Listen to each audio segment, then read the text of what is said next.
Lake জেনেভার তীরে ইভিয়ান লে বে, ছোট্ট একটা আধা শহর বলতে পারেন। আর সেই আধা শহরেই দুই ভদ্রলোকের দেখা হলো 16 মাস পর। 16 মাস পর দেখা হয়ে আলোচনা হলো 26 মিনিট। তাতে কুশল বিনিময় ছিল এবং আরও অনেক কিছু ছিল। কি ভাবছেন আজকে কোনো ফরাসি কোনো উপন্যাস, নভেল সেরকম কোনো কিছু থেকে কোনো অংশ নিয়ে আলোচনা করতে চলে এলাম? না না না না, আপনারা যে চ্যানেল দেখছেন সেখানে যে কোর বিষয়গুলো নিয়ে আমরা আলোচনা করি, আজও তার থেকে অন্যত্র কোথাও যাচ্ছি না, ছিটকে যাচ্ছি না কোথাও। আজকে যে দুই ভদ্রলোকের কথা বলবো তাদের নাম আপনারা সবাই শুনেছেন, এবং নামটা বললেই এই আলোচনার তাৎপর্য কি দাঁড়াতে পারে, কেন এই বৈঠক বা এই আলোচনা আমাদের সবার জানা জরুরি, কি কি কারণে সেটা আমাদের জীবনের জন্য গুরুত্বপূর্ণ হয়ে দেখা দিতে পারে, আজ সব কিছু নিয়ে বলবো। কারণ ওই দুই ভদ্রলোকের নাম নরেন্দ্র দামোদর দাস মোদী এবং ডোনাল্ড ট্রাম্প। আপনারা দেখছেন খবরের ডান দিক, আর আপনাদের সঙ্গে আমি প্রদীপ্ত গোস্বামী। এখন এই লেক জেনেভার তীরে যে শহরের কথা বললাম, সেখানে কি চলছে? সেখানে খুব গুরুত্বপূর্ণ একটা জিনিস গত কয়েকদিন ধরে চলেছে, সেটা হচ্ছে G7-এর বৈঠক, গ্রুপ অফ 7, পৃথিবীর সবচেয়ে শক্তিশালী 7 রাষ্ট্র এবং তাদের রাষ্ট্রনেতারা যে বৈঠকে যোগদান করেন। এবারে সেই বৈঠকের হোস্ট হিসেবে দায়িত্ব পেয়েছে ফ্রান্স। এখন এই ফরাসি শহর যতটা সুন্দর, যতটা সাজানো গোছানো, এই আলোচনা সেটাও কি ততটা সুন্দর ছিল, নাকি এর ভেতরে কিছু অসুন্দর, কিছু কদর্য, কিছু কুৎসিত দিক ছিল, আলোচনা একটু অস্বস্তিকর ছিল? সেই সব কিছু নিয়ে জানতে হবে, সেই সব কিছু নিয়ে আজকে আমরা আলোচনা করব। এখন প্রশ্ন হচ্ছে যে এই যে বৈঠক হলো 16 মাস পর, তা কি কোনো সম্পর্কে নতুন সমীকরণের ইঙ্গিত দিল, নাকি ব্যাপারটা বাঁধাগতে সেই থোড়বড়ি খাড়াবড়ি থোড়ই রয়ে গেল, নাকি দুপক্ষই অনেক সাবধানী এবার একটু মেপে পা ফেলার দিকে এগোবে?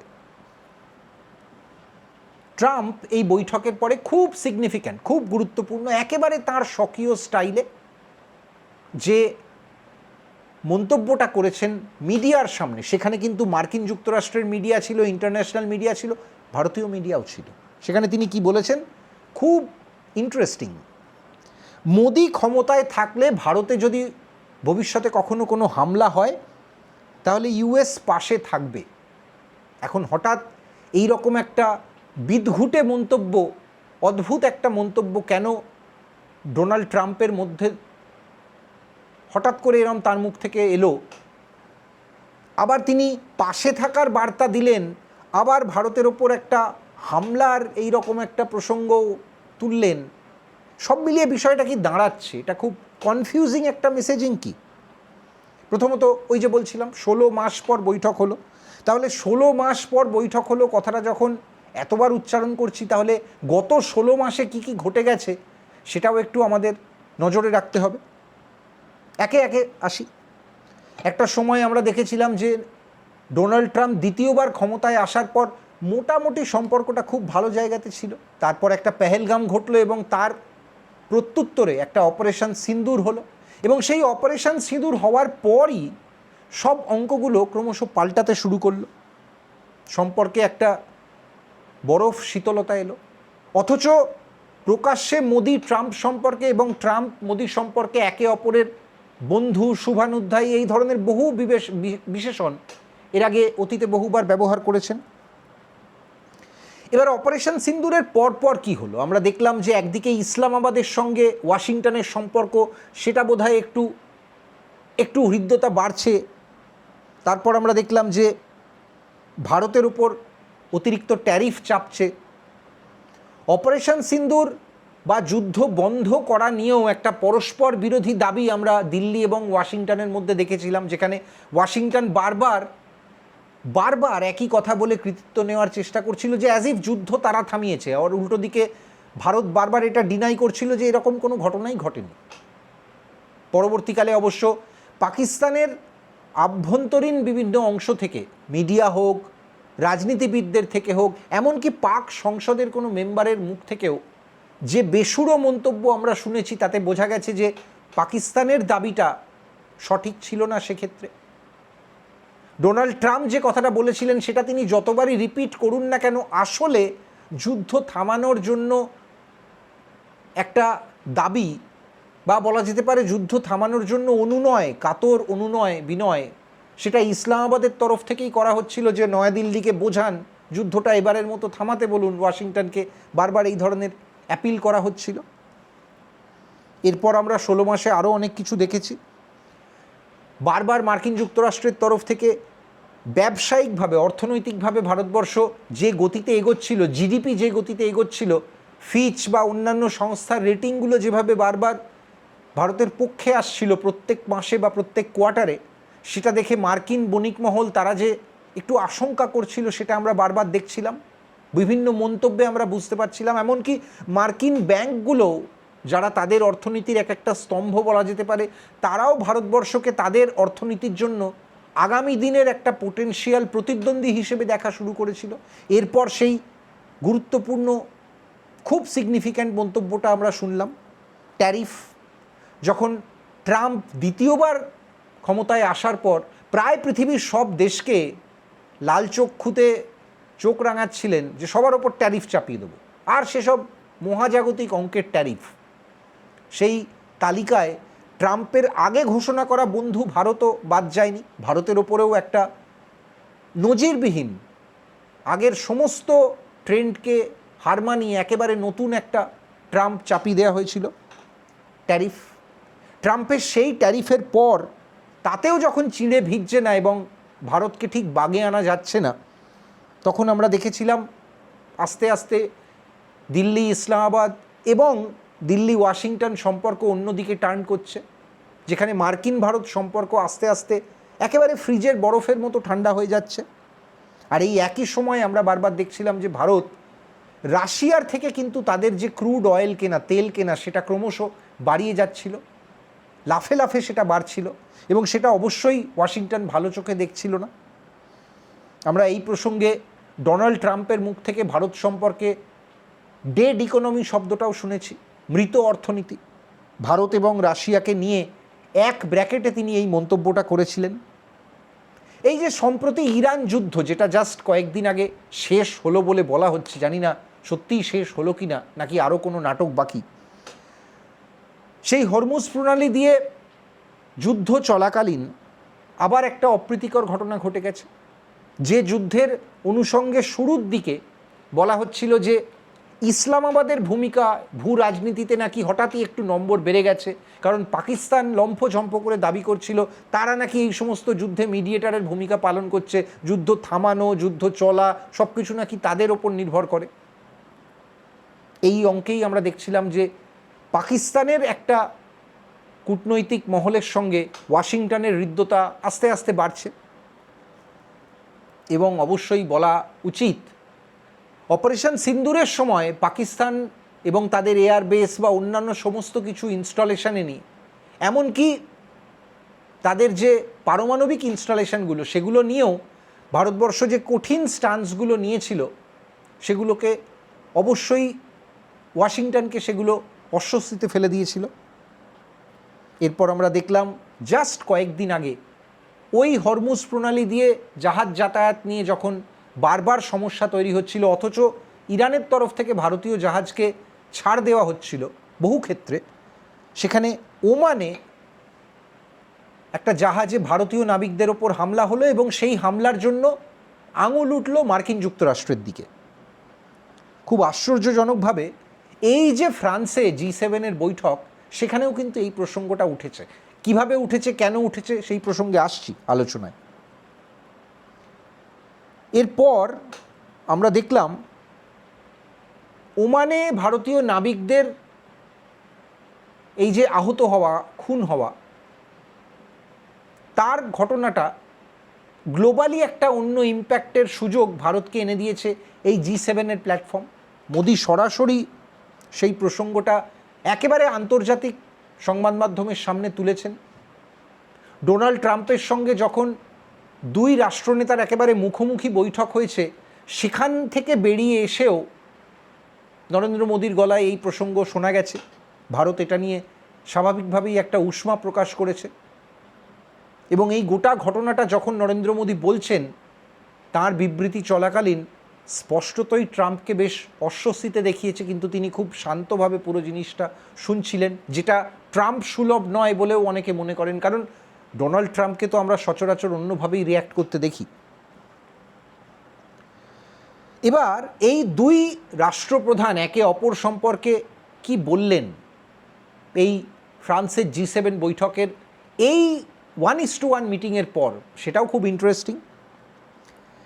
একদিকে ট্রাম্প বলেন যে মোদি চমৎকার মানুষ, ট্রাম্প এরকম বলেই থাকেন, যতদিন মোদি ক্ষমতায় থাকবেন হোয়াইট হাউসে বন্ধু হিসেবেই তার প্রশাসনকে ভারত পাশে পাবে, এটা ডোনাল্ড ট্রাম্প বলেছেন। কিন্তু বলেছেন আবার তার সঙ্গে ওই শর্তটাও জুড়ে দিয়েছেন, একটা অদ্ভুত কারণের শর্ত, ভারতের ওপর যদি কখনো হামলা হয় তাহলে ওয়াশিংটনও সেটাতে নিজের ওপর হামলা হিসেবে দেখবে।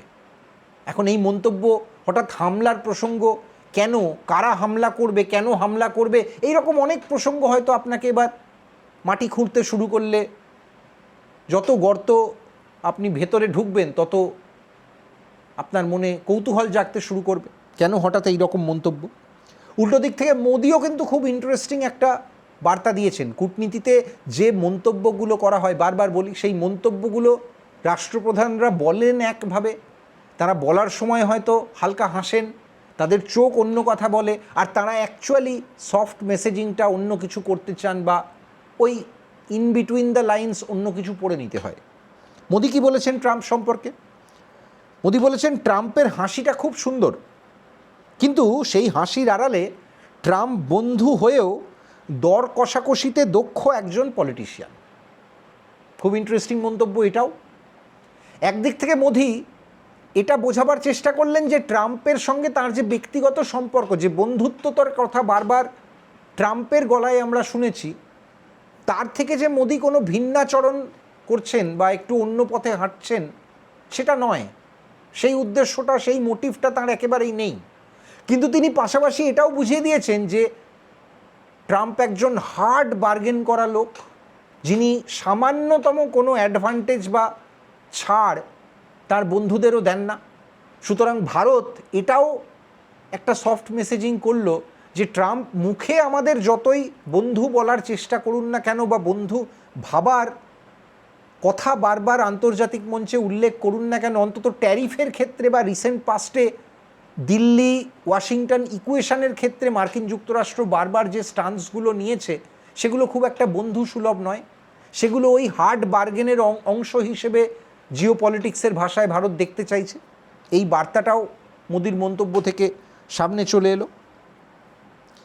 16 মাস পর 26 মিনিটের এই যে বৈঠক, সেই বৈঠকের আর কি মেসেজিং রইল, এই মেসেজিংয়ের সঙ্গেই খুব গুরুত্বপূর্ণ একটা প্রশ্ন চলে আসে, যে প্রশ্নটা আপনি চান বা না চান, যতই অপ্রীতিকর হোক না কেন, প্রশ্নটা কিন্তু এই অনুষ্ঠানে আলোচনা করতেই হবে। ট্রাম্পকে কি আদৌ বিশ্বাস করা যায়? দেখুন, মার্কিন যুক্তরাষ্ট্রের মিডিয়া থেকে শুরু করে মার্কিন যুক্তরাষ্ট্রের বহু মহল, ডেমোক্র্যাটরা তো বটেই, এমনকি মার্কিন রাজনীতির খোঁজখবর রাখেন যারা, এমনকি কর্পোরেট জগৎ, তাদেরও অনেকে ট্রাম্প সম্পর্কে কিন্তু বিচিত্র ধারণা পোষণ করেন। কেউ বলেন ট্রাম্পের মানসিক স্থিতি খুব একটা ভালো জায়গায় নেই, অনেকে ট্রাম্পের পুরো জিনিসটাকেই অভিনয় হিসেবে দেখতে চান, কেউ হয়তো ট্রাম্পকে আবার এরকমভাবেও বর্ণনা করেন যে ট্রাম্প সবসময় এমন একটা কিছু করতে চান যাতে তিনি খবরের শিরোনামে থাকতে পারেন। তো আপনি যেভাবেই ডোনাল্ড ট্রাম্পকে দেখার চেষ্টা করুন না কেন, তাতে ভারতের জন্য কি পাওনা গণ্ডা হতে পারে আগামী দিনে, সেটা আমাদের আজকে আলোচনার অবশ্যই অন্যতম বিষয়। ট্রাম্পকে কি আদৌ বিশ্বাস করা যায়? দেখুন, এই একটা প্রশ্ন, যে প্রশ্নের সরাসরি কোনো উত্তর আপনি হ্যাঁ বা নায় দেওয়া যাবে সেটা বোধহয় নয়। তবে অবশ্যই যদি রিসেন্ট পাস্টের ওই মেসেজিংয়ের পার্টটাকে দেখি, তাহলে এটুকু বলতে পারি নির্দ্বিধায় যে ভূ রাজনীতি যেভাবে চলে, মাল্টিপোলার ওয়ার্ল্ড যেটায় ভারত বিশ্বাস করে এই মুহূর্তে, যেখানে একটা মার্কিন যুক্তরাষ্ট্র তো আছেই, একটা চীন আছে ভারতের সীমান্তের খুব কাছাকাছি, আবার ভারতের অলওয়েদার ফ্রেন্ড হিসেবে রাশিয়া আছে, এবং ইউরোপিয়ান ইউনিয়নের সঙ্গে ভারতের রিসেন্ট পাস্টে ফাদার অফ অল ডিলস হওয়ার পর যে পরিস্থিতি দাঁড়িয়েছে, যেখানে ইউরোপকে ভারত এবং ভারতকে ইউরোপ একটা অন্য বৃহত্তর বাজার হিসেবে চিহ্নিত করে ফেলেছে, সেখানে ওই মাল্টিপোলার পৃথিবীর অর্থনৈতিক ইকুয়েশনগুলো খুব গুরুত্বপূর্ণ হয়ে দাঁড়ায়। সুতরাং সেখানে নিঃশর্তভাবে মোদি যতই মুখে ট্রাম্পকে বন্ধু বলুন, ততটাই গভীরে গিয়ে কি ট্রাম্পকে আগের মতো বিশ্বাস করবেন, সেই প্রশ্নটা বারবার উঠে আসছে। এই গোটা ঘটনাটা যখন চলছে, তখন রিসেন্টলি আমরা এই সপ্তাহতেই আরও গুরুত্বপূর্ণ কিছু ঘটনাও কিন্তু ঘটতে দেখলাম। হোয়াইট হাউসের তরফ থেকে সম্প্রতি আবার দুটো খুব ইন্টারেস্টিং কাজ করে ফেলা হয়েছে। কি সেই কাজ? ইউএস ইন্ডো প্যাসিফিক কমান্ড, তাদের তরফ থেকে সম্প্রতি যে নতুন সার্কুলার এসছে, সেখানে ওই ইন্ডো শব্দটা গায়েব হয়ে গেছে। রাতারাতি আমরা দেখতে পাচ্ছি ইউএস প্যাসিফিক হিসেবে সেটাকে বর্ণনা করা হয়েছে। এখন এটাকে আপনি একটা ছাপার ভুল, প্রিন্টিং মিস্টেক বা এই ধরনের কোনো কারণে দেখবেন, নাকি এর মাধ্যমেও কোনো একটা বার্তা দেওয়ার চেষ্টা হচ্ছে যে প্যাসিফিক বা প্রশান্ত মহাসাগর সম্পর্কিত যে স্ট্র্যাটেজিক পয়েন্টগুলো রয়েছে, সামরিক পয়েন্টগুলো, অর্থনৈতিক পয়েন্টগুলো, সেখানে ভারত যে ভূ রাজনীতির স্টান্সটা এই মুহূর্তে নিচ্ছে, সেটাকে মার্কিন যুক্তরাষ্ট্র আর বন্ধুসুলভ মনে করছে না। তাই জন্যই কি ইন্ডো প্যাসিফিক থেকে ইউএসের দিক থেকে, মার্কিন যুক্তরাষ্ট্রের দিক থেকে ইউএস প্যাসিফিক হিসেবে ওই অঞ্চলটাকে উল্লেখ করা হচ্ছে। আমরা জানি ভারত কিন্তু এই অঞ্চলের সঙ্গে খুব সম্পর্কযুক্ত দুটো কাজ খুব গুরুত্বপূর্ণভাবে ইতিমধ্যেই করে ফেলেছে। এক হচ্ছে চীনের যে জলপথের বাণিজ্য হয় মালাক্কা স্ট্রেট ধরে, সেই রুটের অংশের মধ্যে ভারত কিন্তু একটা গ্রেট নিকোবর প্রজেক্ট ঘোষণা করে দিয়েছে, যেটা একদিক থেকে যেমন চীনকে অস্বস্তিতে রাখছে, এরকম ভাবার কোনো কারণ নেই যে সেটা ওয়াশিংটনকে খুব উৎফুল্ল করবে। ওয়াশিংটনও সেটাতে একই রকমভাবে একটা অস্বস্তির চিহ্ন খুঁজে পাচ্ছে। সুতরাং তার একটা রিটালিয়েশন হিসেবে, তার একটা প্রতিক্রিয়া হিসেবে এই রকম ইউএস ইন্ডো প্যাসিফিক থেকে হঠাৎ ইন্ডো শব্দটা বাদ পড়ে যাওয়া, তার সঙ্গে কোনো যোগাযোগ থাকতে পারে কিনা, সেটা ডেফিনেটলি একটা খুব আলোচনার বিষয়, আলোচ্য বিষয় বলতে পারেন। এছাড়া আরও একটা ঘটনা কিন্তু ঘটে গেছে। মার্কিন যুক্তরাষ্ট্রের তরফ থেকে সম্প্রতি প্রকাশিত একটা ম্যাপে পিওকেকে পাকিস্তানের অংশ হিসেবে দেখানো হয়েছে, যেটা কিন্তু আগের ম্যাপগুলোর থেকে খানিকটা বলতে পারেন একটু সরে আসা। কারণ সেই ম্যাপগুলোয় ওই কাশ্মীরের আমরা যে ম্যাপটা দেখতে পাই, জম্মু কাশ্মীরের যে ম্যাপটা ভারতের স্বরাষ্ট্রমন্ত্রী একেবারে সংসদের কক্ষে দাঁড়িয়ে দাবি করেন যে এটাই আমাদের ম্যাপ, সেই ম্যাপ, যে ম্যাপ ভারতীয়, যে কোনো ভারতীয়র আবেগের সঙ্গে জড়িয়ে, সেই ভারতীয় ম্যাপ থেকে একটু অন্যরকম ম্যাপটা। তো সেটা কিন্তু মার্কিন যুক্তরাষ্ট্রের তরফ থেকে প্রকাশ করা হয়েছে। এখন যাকে আমি বন্ধু হিসেবে চিহ্নিত করছি বা দাবি করছি প্রকাশ্যে, তার সম্পর্কে আমি যদি এই বার্তাগুলো আন্তর্জাতিক প্ল্যাটফর্মেই দিই, তাহলে সেটাকে কিভাবে মূল্যায়ন করা হবে বা বন্ধু কিভাবে সেই বার্তাটাকে পড়বে, সেটাও খুব ইন্টারেস্টিং একটা প্রশ্ন। বন্ধুসুলভ আচরণ হলে কি এই বার্তাগুলো এরকম হয়? যদিও যারা দুদেশের সম্পর্কের মধ্যে একটা ইতিবাচক দিক দেখতে চান, তারা কিন্তু এই ফ্রান্সের বৈঠক থেকে ইতিবাচক অনেক পয়েন্টও খুঁজে পাচ্ছেন। সেই ইতিবাচক পয়েন্টগুলো কী কী, সেগুলোও আমরা এবার একটু তাকিয়ে দেখি। ট্রাম্প মোদির ইকুয়েশনের মতোই ইদানিং বারবার আন্তর্জাতিক মিডিয়াতে এবং ভারতীয় মিডিয়াতে এবং পাক মিডিয়াতে, তিন জায়গাতেই আলোচনা হয়েছে ট্রাম্পের সঙ্গে আসিম মুনিরের কী সম্পর্ক। আসিম মুনির তো পাকিস্তানের সরাসরি রাষ্ট্রপ্রধান, সেটা বলা যায় না, কিন্তু তিনি পাকিস্তানের সেনাবাহিনীর সিদ্ধান্তগুলো নেওয়ার ক্ষেত্রে, আইএসআইয়ের সিদ্ধান্তগুলো নেওয়ার ক্ষেত্রে একটা খুব গুরুত্বপূর্ণ ভূমিকা পালন করেন ফিল্ড মার্শাল আসিম মুনির। তার সম্পর্কে রিসেন্টলি আমরা বারবার খুব গদগদ হতে দেখেছি ডোনাল্ড ট্রাম্পকে। মার্কিন যুক্তরাষ্ট্রের ট্রাম্প প্রশাসনের অন্য কর্তা ব্যক্তিদের গলাতেও আমরা একই আওয়াজ শুনেছি। সুতরাং সেটাও এই ইকুয়েশনের একটা প্যারালাল ট্র্যাক হিসেবে আমরা এক্ষেত্রে ভাবতেই পারি। মার্কিন যুক্তরাষ্ট্রের তরফ থেকে এই ফ্রান্সের G7 বৈঠকের পর যখন দুই রাষ্ট্রপ্রধানের 1:1 বৈঠক হলো, তারপর এরকমও একটা ইঙ্গিত দেওয়া হয়েছে যে ট্রাম্প নাকি আবার ভারতে আসতে পারেন। এবার বণিক মহল এই ঘোষণাটা শোনার সঙ্গে সঙ্গেই বণিক মহল এবং কূটনৈতিক মহল তারা নড়ে চড়ে বসেছে। তারা অবশ্যই এর সঙ্গে একটা অন্য ইকুয়েশনকেও যোগ করছে বা একই প্রিজমে দেখার চেষ্টা করছে। তাহলে কি আবার ভারতের সঙ্গে বাণিজ্যিক যে ডায়ালগটা মার্কিন যুক্তরাষ্ট্রের থেমে গিয়েছিল দিল্লি ওয়াশিংটনের মধ্যে ট্যারিফকে কেন্দ্র করে, সেটা কি আবার রিজিউম হতে পারে? পজ বাটনটা আবার কি প্লেতে পরিণত হতে পারে? এই সফট মেসেজিংটাও যেমন একদিক থেকে দেওয়া হচ্ছে এবং মনে করা হচ্ছে ট্রাম্প ভারত সফরে আসতে পারেন, তার পেছনে তার নিজস্ব কিছু পলিটিক্যাল কারণও রয়েছে, সেটাতেও আসবো। এর পাশাপাশি আরেকটা ঘটনাও ঘটিয়ে ফেলেছে মার্কিন যুক্তরাষ্ট্র। একদিকে যেটা যেমন বললাম ভারতকে একটা অন্য মেসেজিং তাদেরই একটা অন্য মহল থেকে অন্য অংশ থেকে করা শুরু হয়েছে, ঠিক তেমনি এই সপ্তাহেই আবার নতুন করে মার্কিন যুক্তরাষ্ট্র থেকে বাংলাদেশের জন্য একটা হুঁশিয়ারি উড়ে এসছে।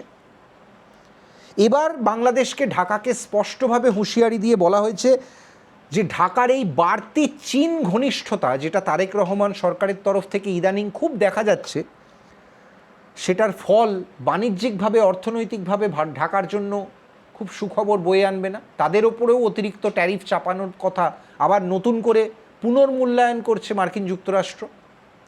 সেটা শোনার পরই ঢাকার কূটনৈতিক মহলেও একটা গেল রব উঠেছে এবং এই পরিস্থিতিতে তারেক রহমান যখন চীন সফরে যাওয়ার কথা ভাবছেন, তখন গোটা ইকুয়েশনটায় সবাই ভারতের এর ফলে কি সুযোগ আসতে পারে সেটা নিয়েও আলোচনা করছেন। কারণ ভারতও কিন্তু বাংলাদেশ ইস্যু নিয়ে এই মুহূর্তে একই রকম বলা যেতে পারে অ্যাগ্রেসারের ভূমিকায়। তারাও কিন্তু অ্যাক্সিলারেটারে পা আরও বেশি চাপ দেওয়ার পক্ষপাতী। পুশ ইন পুশ ব্যাক, বিভিন্ন ইস্যু, গঙ্গা চুক্তি, তিস্তা ব্যারেজ, সীমান্তের করিডোর, সব কিছু নিয়ে তারাও খুব অ্যাগ্রেসারের ভূমিকা নিয়েছে। এবং মনে করা হচ্ছে বাংলা এবং আসামে জেতার পর, বিধানসভা নির্বাচন যেগুলো হয়ে গেল সাম্প্রতিক অতীতে, সেখানে জেতার পর ওই একই ব্যাক চ্যানেলটাকে খোলার জন্যই হয়তো ট্রাম্প মোদিকে সরাসরি অভিনন্দন জানিয়েছিলেন।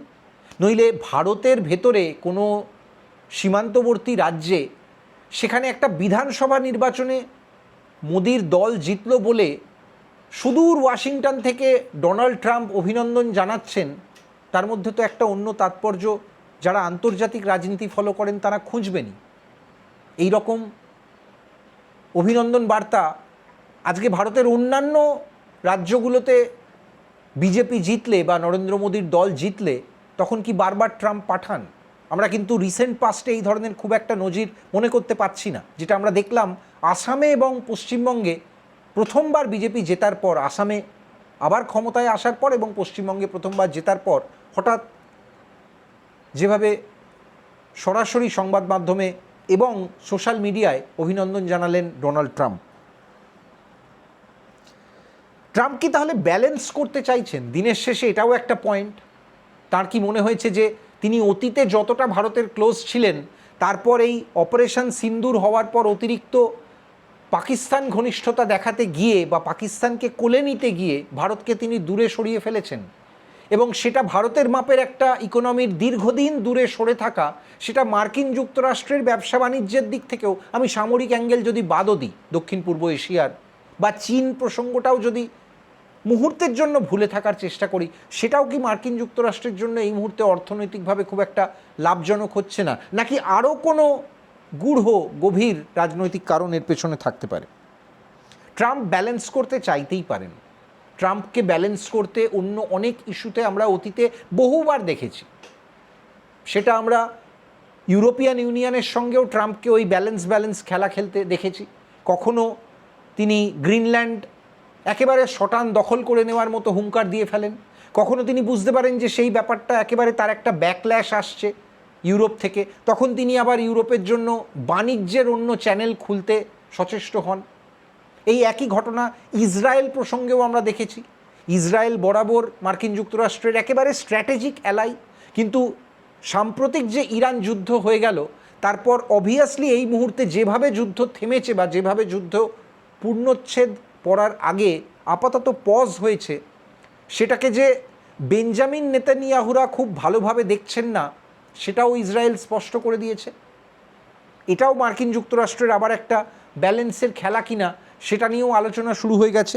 এবং এই পরিস্থিতিতে যুদ্ধ থামার পরপরই যখন G7 বৈঠকে মোদির সঙ্গে ট্রাম্পের দেখা হলো, তখন আবার ভারত সম্পর্কে ইকুয়েশনটাকে ওয়াশিংটন নতুন করে মূল্যায়ন করতে চায় কিনা সেটা নিয়েও আলোচনা তুঙ্গে। এর সঙ্গে একেবারে এই আলোচনার শেষে ওই যে 5 ফোড়ন একটু যোগ করতে হয়। তো চলুন এবার আমরা ভাবার চেষ্টা করি যে ব্যক্তি ট্রাম্প বা রাজনীতিবিদ ট্রাম্প তাঁর আলাদাভাবে এই ভারত ইকুয়েশনটা এই মুহূর্তে আবার কেন গুরুত্বপূর্ণ মনে হতে পারে। এই বিষয়ে কিন্তু খুব ইন্টারেস্টিং কিছু পয়েন্ট রয়েছে। আমরা এর আগে দেখেছিলাম ট্রাম্প যখন প্রথমবার ক্ষমতায় এসেছিলেন তখনও প্রবাসী ভারতীয়রা এবং মার্কিন যুক্তরাষ্ট্রে যে ভারতীয় বণিক মহলের অংশটা আছে তারা একেবারে দুহাত তুলে ট্রাম্পের সমর্থন করেছিলেন।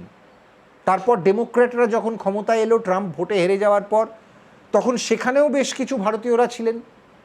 মার্কিন যুক্তরাষ্ট্রের অর্থনীতির দিক থেকে, বণিক মহলের দিক থেকে, কর্পোরেট জগতের দিক থেকে এবং রাজনীতির দিক থেকে ভারতীয়রা প্রচুর খুব সিগনিফিক্যান্ট তাৎপর্যপূর্ণ ভূমিকায় রয়েছেন। এই অংশটা মার্কিন যুক্তরাষ্ট্রের সরকার গড়া, সরকার ফেলা এবং কে সরকারে আসবেন বা চলে যেতে পারেন সেটার ক্ষেত্রে খুব নির্ণায়ক একটা ভূমিকা নেয়। ঠিক তেমনি মার্কিন যুক্তরাষ্ট্রে যে প্রবাসী ভারতীয় অংশটা রয়েছে তাদের একটা বণিক মহলে আলাদা ওজন আছে। আর এই ওজনটা এই মুহূর্তে খুব বেশি করে আলোচনায়, কারণ নিউ ইয়র্কে জোহরান মামদানি মেয়র নির্বাচিত হওয়ার পর মনে করা হচ্ছে যে মামদানির সঙ্গেও তো একটা প্রবাসী ভারতীয় রক্ত আছে। ডেমোক্র্যাটদের একটা অংশ সেই প্রবাসী ভারতীয় অংশটার ইনফ্লুয়েন্স কাজে লাগাতে খুব বদ্ধপরিকর এবার। আর মার্কিন যুক্তরাষ্ট্রে এই নভেম্বর মাসেই মিড টার্ম ইলেকশন আসছে, মধ্যবর্তী নির্বাচন, যেখানে রিপাবলিক ডেমোক্র্যাট এই ইকুয়েশনের থেকেও আরও বেশি গুরুত্ব পাবে রিপাবলিকান পার্টির ভেতরের ইকুয়েশনও। এবং মাথায় রাখতে হবে সেই মিড টার্ম ইলেকশনটা কিন্তু এই বছরেরই 3রা নভেম্বর। সেখানে তাঁর দল অর্থাৎ রিপাবলিকানদের ভেতর থেকে, অন্দরমহল থেকে ট্রাম্পের প্রতি একেবারে পূর্ণ সমর্থন আসবে নাকি শর্ত সাপেক্ষে আসবে, নাকি ট্রাম্প শেষ পর্যন্ত তাঁর দলের ভেতরেই কিছুটা কনফিডেন্স হারিয়ে ফেলবেন, তার পরিণতি কি হতে পারে তার চেয়ার ধরে রাখার ক্ষেত্রে, তার সরকার চালানোর ক্ষেত্রে, এই সমস্ত কিছু নিয়ে প্রশ্নচিহ্ন দেখা দিয়েছে।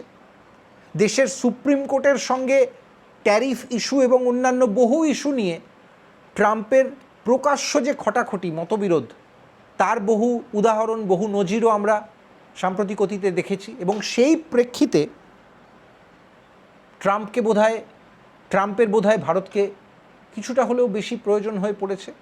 আমরা যেরকম মার্কিন মুলুকে হাউডি মোদি দেখেছিলাম যখন নরেন্দ্র মোদি মার্কিন যুক্তরাষ্ট্র সফরে গিয়েছিলেন, ঠিক তেমনি আমরা একই ভূমিকায় দেখেছিলাম নরেন্দ্র মোদিকে যখন ট্রাম্প দ্বিতীয়বার নির্বাচিত হওয়ার জন্য লড়ছেন ডেমোক্র্যাটদের ক্ষমতাচ্যুত করতে। তখন মোদি সরাসরি গিয়ে প্রবাসী ভারতীয় কমিউনিটির কাছে একেবারে ট্রাম্পের ফেভারে সওয়াল করেছিলেন, জানিয়ে পরবর্তীকালে যখন ভারত মার্কিন সম্পর্ক হিমশীতল একটা জায়গায় পৌঁছেছে তখন মোদি বিরোধীরা বা ভারতের অন্য রাজনৈতিক দলগুলো টিকা টিপ্পণী করতে ছাড়েনি। তারা অবশ্যই সরকারকে বিঁধেছিল, মোদিকে আক্রমণ শানিয়েছিলেন যে এই যে আপনারা ট্রাম্পের এত প্রকাশ্যে ট্রাম্পের জন্য সওয়াল করলেন, তার সমর্থনে এত কিছু বললেন, এত কিছু করলেন, সেই ট্রাম্প কি প্রতিদান ফিরিয়ে দিলেন। হয়তো এই সমস্ত অতীতের অভিজ্ঞতাগুলো এবার ভারতকে অনেক বেশি সতর্ক করে দিয়েছে।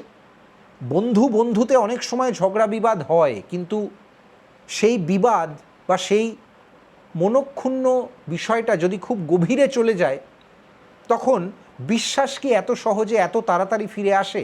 বিশ্বাসের ব্রিজটা সেটা কি এত সহজে জোড়া লাগানো যায়? আমরা জানি না। কিন্তু সেই ইকুয়েশনটা অন্তত একটা নড়াচড়ার, একটা নতুন রিজিউম, নতুনভাবে শুরু হওয়ার একটা ইঙ্গিত কিন্তু আমরা ফ্রান্সে দেখতে পেলাম। সেটাই বা কম কি, আগামী দিনে G7 থেকে ফ্রান্সের ওই জেনেভা লেকের মিষ্টি হাওয়া সেটা আবার দিল্লি ওয়াশিংটনের মধ্যে বইতে শুরু করে কি না সেটাও দেখার, কারণ শরৎকাল আসছে, আর শরৎ পেরোলেই নভেম্বর। যাই হোক, আজকের আলোচনা কেমন লাগলো?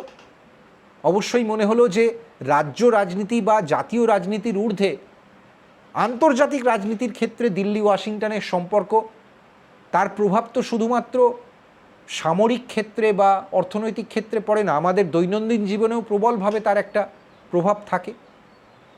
তাই এই আলোচনাটা আপনাদের জন্য খুব গুরুত্বপূর্ণ মনে হতে পারে, সেই জন্যই আজকে এই রকম একটা পর্ব আপনাদের সামনে নিয়ে এলাম। অবশ্যই কোনো টপিক যদি আমাদের সাজেশন দিতে চান তাহলে কমেন্টে লিখবেন।